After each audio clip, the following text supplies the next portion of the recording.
Hello crypto geeks and welcome to another video. I know I've done a ton of videos for you guys today and you probably have memorized my voice and my tone by heart if you've watched the last two videos, but there's another documentation, guys. This is crazy. You can probably cancel your Netflix subscription for the next couple of days because this case between the SEC and Ripple will probably keep you entertained enough.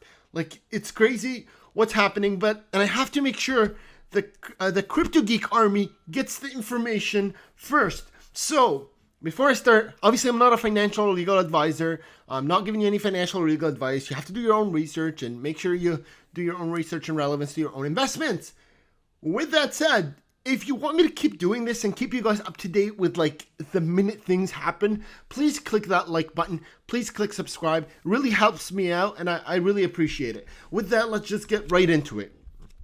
So another documentation, this time Ripple sending a documentation, and guess what's in the documentation, guys? Da-da-da-da-da. I know this is something before we would have said, oh, it's just a motion to dismiss the complaint. It's okay. Nobody thought of it as a big deal because everybody at the time, even just a couple of days ago was thinking, oh, there's no way this can be dismissed, right? It's not, there's too much going on. But right now, the timing of this dismissal motion it couldn't be better, guys. There's no way it could have been a better timing. And this was just filed, guys, 8 minutes ago by Larson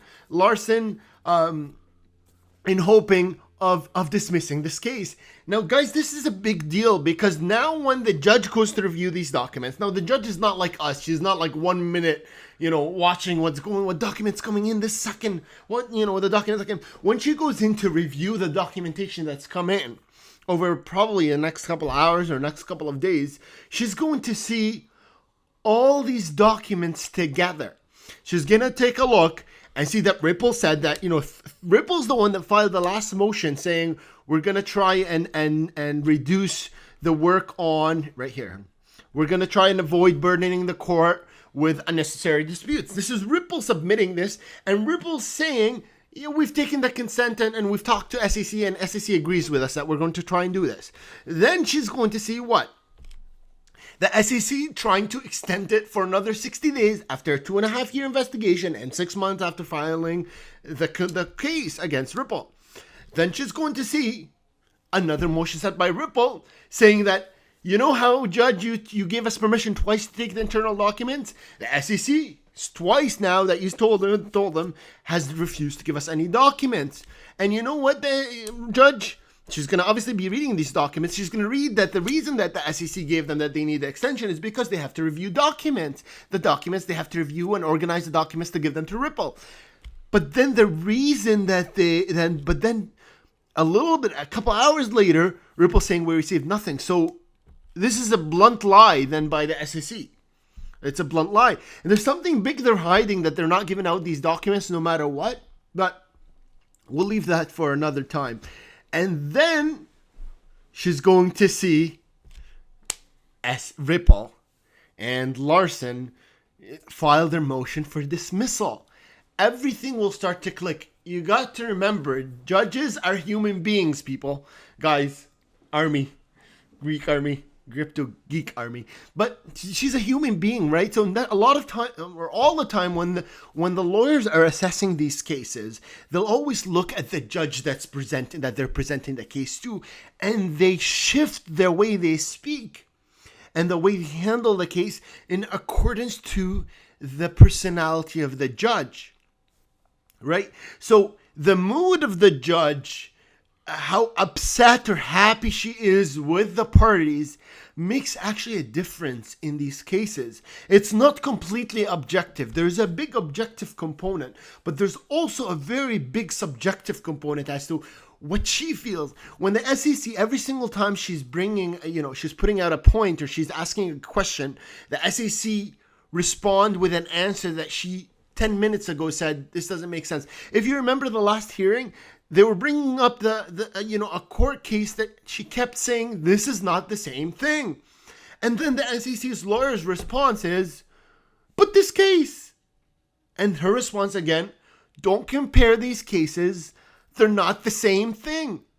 And the SEC's lawyers' next response would be, but this case, and this started pissing off the judge. And again, we're seeing the exact same thing. So the SEC, I don't know, I mean, they're a huge institution and they have the money, regardless of whether you think Ripple has more money or not. But they're a big institution, they have a lot behind them. For them to act this recklessly, with very little thought as to the timing of them submitting their documentation and extension, and a little bit later, you know, they've this document sent about them not giving away documents. It points to either complete breakdown within the SEC, and I wouldn't be shocked if there is a lot of fights within the SEC internally. Remember, Gary Gensler just came in. There was a lot, even if you read a lot of the reports before Gary Gensler came in, there was a lot of drama within the SEC itself. You remember about the case about one of the directors, a week on the job, and he resigns. And even internally about the settlement with the SEC, there was a lot of disagreement. So this could signal that the SEC internally is really falling apart.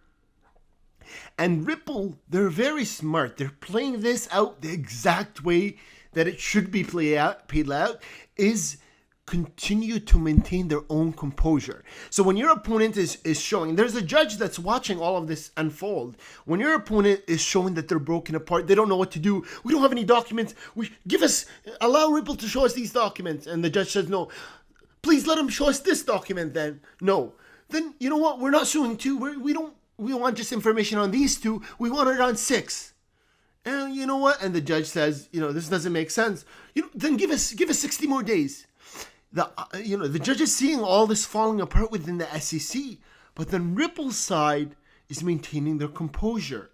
They're submitting their documents on time, one after the other.